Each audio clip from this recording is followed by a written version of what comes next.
Boa tarde para Dani, boa tarde para Letícia, boa tarde para todo mundo que nos acompanha aqui no All News, né? Logo na sexta-feira, quando a gente achava que as coisas estavam indo para descansar, né? Aí o que acontece? O pessoal produz notícia. Políticos não produzem notícia na sexta-feira, né? Produzem na quarta. Quarta é um bom dia, né? Para essas coisas. Ainda mais em um momento de sorteio de time da Copa, que tava todo mundo querendo falar de Escócia, de Marrocos, de Haiti e não de sucessão presidencial.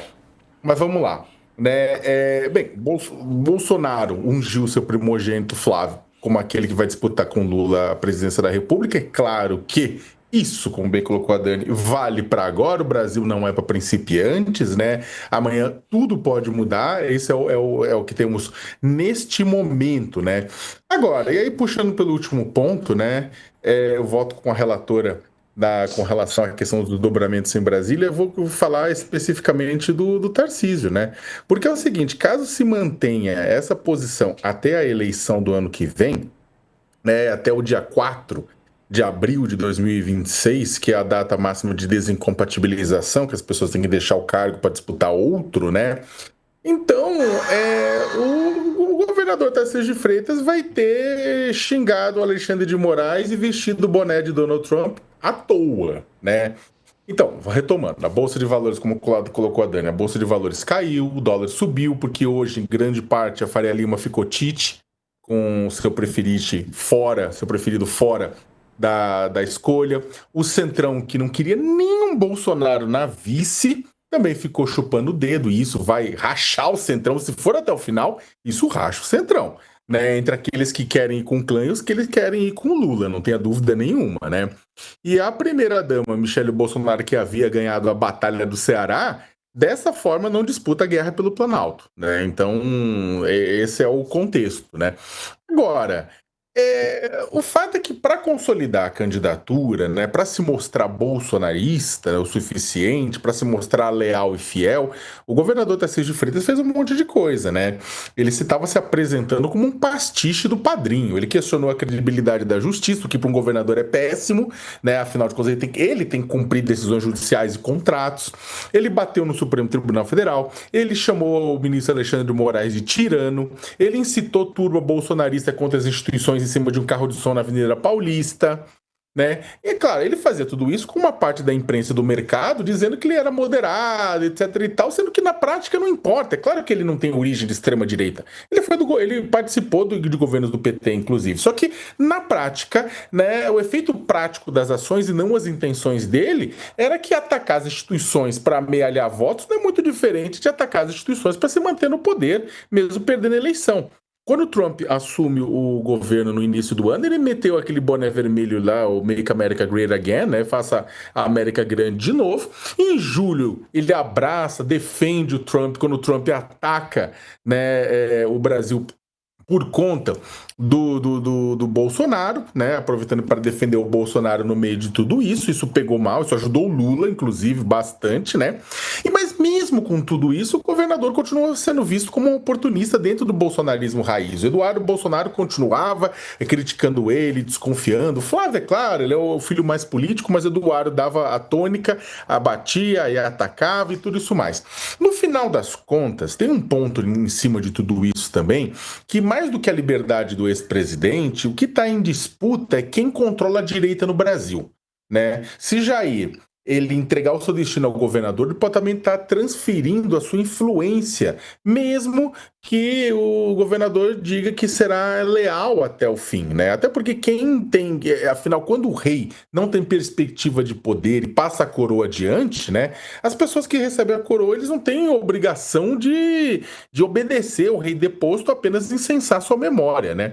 Então, neste momento, o rei está transferindo, passando a coroa para o filho, né? Para manter o poder no clã e viva a chance de ser tirado da cadeia antes do prazo.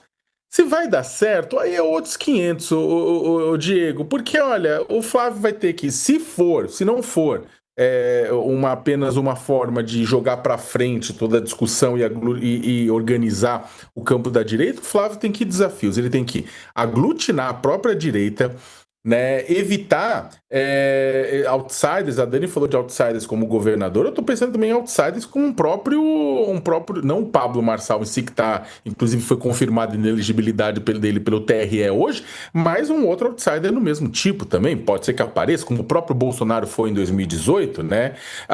Vai ter que conseguir um apoio de parte do Centrão, que ficou muito bravo com tudo isso, né? Vai ter que deixar as denúncias de rachadinha para trás, vamos lembrar que Queiroz, Coaf, rachadinha, chocolate, tudo isso ainda gira em torno do senador, né? E vai ter que também convencer o público independente que não se vê nem no PT, nem com Bolsonaro, que é ele que vai resolver as coisas. Letícia, você até falou, né, escreveu um pouco mais sobre o Flávio e sobre essas questões que cercam o senador, né, o filho mais velho de Jair Bolsonaro. Uma boa tarde. Boa tarde, Diego, Sakamoto, Dani, todo mundo que está assistindo.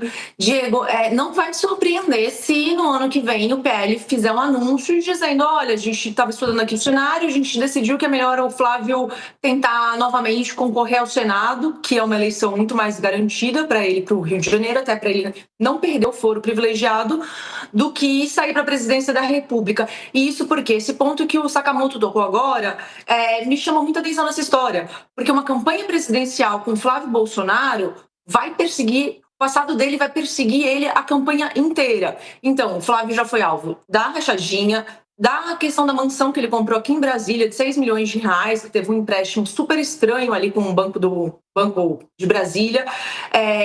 Tem a loja dele na Copenhague e a relação dele com o Adriano da Nóbrega também vai voltar à tona, também vai ser resgatada, que é aquele miliciano que era do escritório do crime, que foi executado pela polícia da Bahia. Enfim, todas essas histórias que desapareceram, que perderam poder, que se enfraqueceram ao longo do tempo, elas vão ser retomadas assim, mais do que imediatamente. Eu estava conversando agora há pouco com um aliado do presidente Lula, e ele falou: campanha presidencial é aquela lupa escrutinando tudo, inclusive a compatibilidade entre renda e patrimônio dos candidatos. Todos os assuntos voltam. A gente sabe que é assim que funciona a campanha eleitoral, que é sim um jogo bruto.